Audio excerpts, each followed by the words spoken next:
Hello and welcome to the Versus once again. Last time we debated this issue, on Times Now, there was an overwhelming demand from many of our viewers that given the controversy that is building around it, some people say misconceptions around this particular bill, and some others say draconian aspects of the bill, it needs to be debated in great detail.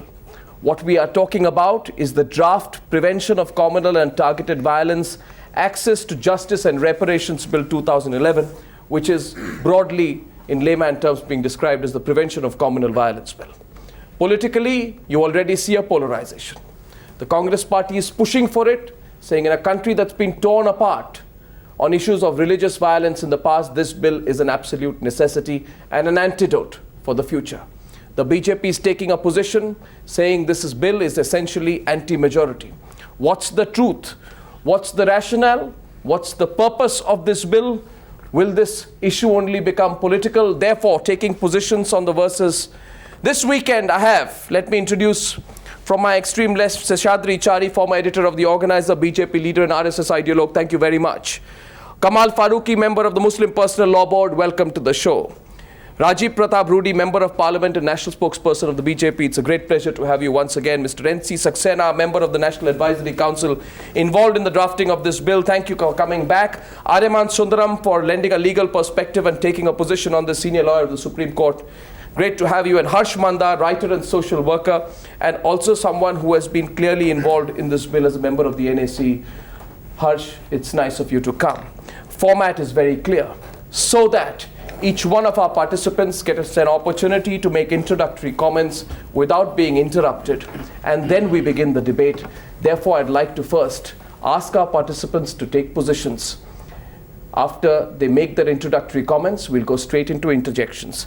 Seshadri Chari, you have strong views. Let me begin with you. In a country that has been torn apart by communal violence, what precisely is your problem with this draft bill? No, it is very wrong to presume that we are a country which is torn apart with communal tensions. You know, there are some bills which are very good in intent but bad in content. There are some where the intent is bad but the content sometimes turns out to be good. Unfortunately, this is one bill, one draft, where the intent and the content both appear to be very malicious, not standing up to the mark. And after 60, 70 years of democracy, after seeing so much in public life, if a committee was to come out with something so pedestrian, it really hurts one to see this kind of a situation. I'm not commenting upon the NAC per se, because we already have been fed with a number of information that the civil society, the unelected and the unelectable, quote unquote, to borrow the statements from a Congress worthy. Yes. And if it is this kind of people who are going to draft the law, I don't see any reason why that same adjectives should be used to this committee, which is also part of the civil society. So if a civil society group has come out with this kind of a bill, which not only infringes on the basic principles and tenets of the Constitution, but also takes a very partisan and biased view that the whole set of 85% of the Hindu society in this country is criminal, communal, violence prone, Okay.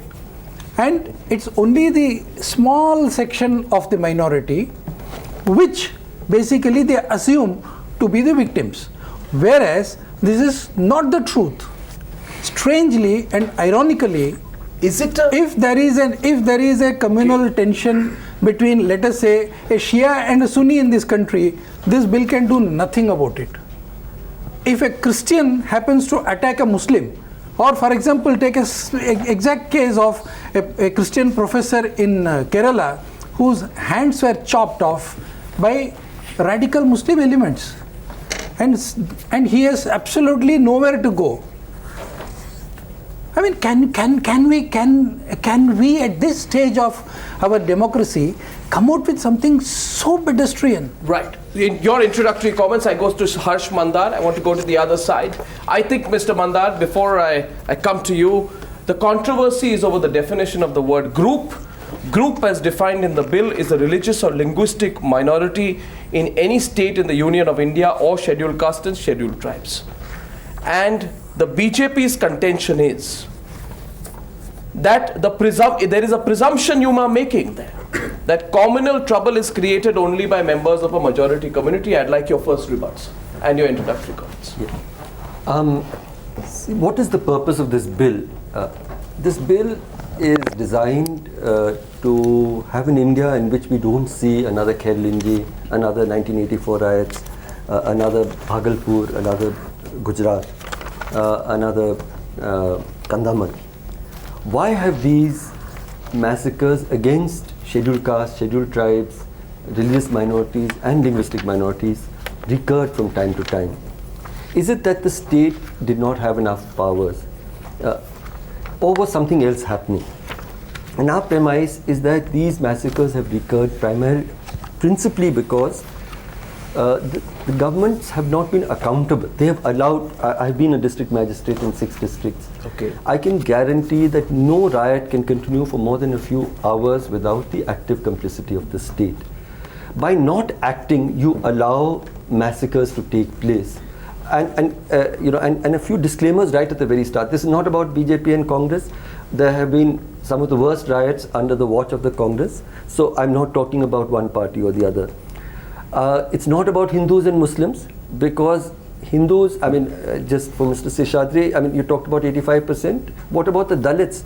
The Dalits are protected. They constitute a very significant number. Most of them are Hindu. The tribals, many of them are Hindu. Linguistic minorities like the UP and Bihar people in Bombay are linguistic minorities, are Hindus. And Hindus are also religious minorities in about 7 states. So people are protected across communities. It's not about Hindu, Muslim, it's not about BJP or RSS. It is only about those groups against whom there is consistent state bias. It's not as if if a Hindu is attacked by a Muslim, there's no protection. Of course, the normal law of the land is always there to protect that person. But in the case of people in the minorities, we've seen consistently, and I'd just like to say that there have been commissions of inquiry reports over and over again which show that the majority of the victims tend to be of the minorities. The majority of the people killed in police firings can tend to be of the minorities, and the people arrested and punished also tend to be of the minorities, and therefore to correct state bias. I'm going to come back to you. I want a quick rebut. Well, Mr. Rudy, yes. Here's the point. Let's the point. Yeah, I have 2 points being made here. One is the powers exist, but the powers are not being applied. Second, it's not Hindu-Muslim. Well, my small submission, and you have a long experience. Can you tell me, does the Constitution provide to make a law on the basis of religion or caste? Does it provide? Is there a provision anywhere in the Constitution? The basic premise here, the presumption here is, I'm not talking about Hindus or Muslims. I'm talking, you have categorized the whole definition as a group, which talks about a religious connotation it has straight. Does the Constitution provide for this or not is my basic contention to pick up. No, is that you want to expand your introductory comments? Are you interjecting him or you further, complete the bill is presumptive on this, that the communal trouble which emanates in this country is only done by the majority and not by the minority. This is the first presumption which is shown in the bill. The second is that there can only an offense be committed by the majority against the minority as it goes. If you read through the contents of the bill, it seems as if only the majority can commit an offense against a minority. For example, for an act, if a minority attacks an individual who comes from a majority community, this law will not apply. But if a majority attacks a person from a minority community, this law would apply. So how do you distinguish? How it's not about Hindu or Muslims. It is about the intent, that how the very fact which you say that the laws of the country have not worked, so we'll find a law for the minority to protect them. can equally be proving, can equally go against the majority community. Do you see any balance in it? If you keep on going through the definition word by word, every aspect of it, if a minority assaults a woman from a majority community, it is not an offense. But if a minority assaults a woman from a minority community, it becomes an offense. How can you does offense have an origin on the basis of a religion? Does origin have on the basis of an individual's birth? Does the Constitution ever think about this? And these are the questions. And how do you define where there could be a village of a Muslim majority? There could be few houses and that which could be a Hindu house. But how do you define that? See, the argument being put is, you let him answer, because these are the questions we are going to get again and again. No, I'll let him answer, and therefore I'm going to go straight to Mr. Saxena before I go back. I'm just reiterating a basic point that was made. Please. And the point is this, that Hindus, I think, Mr. Mandar didn't specify the number of states, but if I'm not mistaken, Hindus are numerically religious minority in 7 states. And therefore, that was just... Just a second. Yeah. Suppose in this country, the status of Muslims in this country is around 18%. How do you notify them at national? Do you consider them as a Muslim minority for the nation? If there is a district in which there is a majority population of Muslims, but that the state is a Hindu majority, how do you notify that? Here's the point. And in case in that village or in that district there are 10 panchayats in which Muslim is a majority and couple of households are of Hindus, how do you keep on notifying and what is the process? There would be an endless situation. Okay, now the government would create a jumble and the state governments and political parties, will use this bill to notify areas and places politically. We'll go for interjections. What happens to a Hindu in Punjab? What happens to a Tamilan in Karnataka? What happens to a Kannadiga in Tamil Nadu? That's right. Linguistic Why minorities. do you want to get into this? Why do you want to get into this complicated situation where you want to create a mess for the nation? I'm going to come back to you. Want to divide the society on religious grounds? You want to divide the whole society on communal grounds? How can this be possible? Mr. Rudy, yes. I'll wait for a while. Here, let me clarify that. First of all, the non-dominant group has been defined on the basis of their share in the state population. So if the Muslim population is 13%, it does not mean that they could be in a majority somewhere. Unfortunately, they are not. But Christians are in a majority in some of the northeastern states. So therefore, the bill will not attract if there is violence against Christians. If the Biharis and UPites go and attack the majority community in, say, Maharashtra or in the northeast, it will not be not be attracted. Number one. Number two, legally, it is quite all right to make reasonable classification, which means he must make his introductory comments, and we'll have full time for interjections. Yes. So therefore, law gives us enough powers to make discrimination, so long as our discrimination is on the basis of reasonable classification. Thirdly, Article 29 and Article 30, they do define, they do give us powers to make special laws for religious and linguistic minorities. Mind you, that's why we have not said against migrants, which means that if the UPites and Biharis get beaten up in Maharashtra, where a different language is used, this law will be attracted. But if UPites get beaten up in Delhi, law will not be attracted.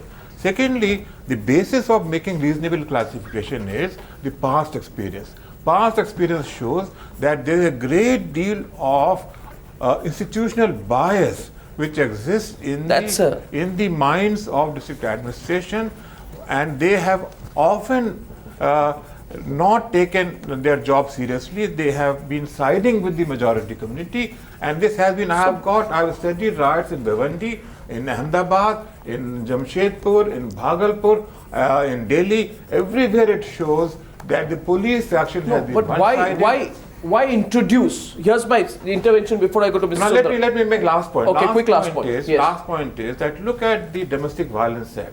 It is quite possible that some husbands are emotionally tortured by their wives, or they may even be beaten up by their wives. But the Domestic Violence Act is only attracted when wives get beaten up. The point is taken. So therefore, this is the reasonable classification. Question in the national imagination is, why introduce this concept of dominant and non-dominant? And you insist, as in the NAC insists, the bill does not divide people into majority and minority, but the language of the bill certainly doesn't seem to suggest so, given the fact that But every because act in the bill is against a group which by implication is a member of the majority community against the minority community.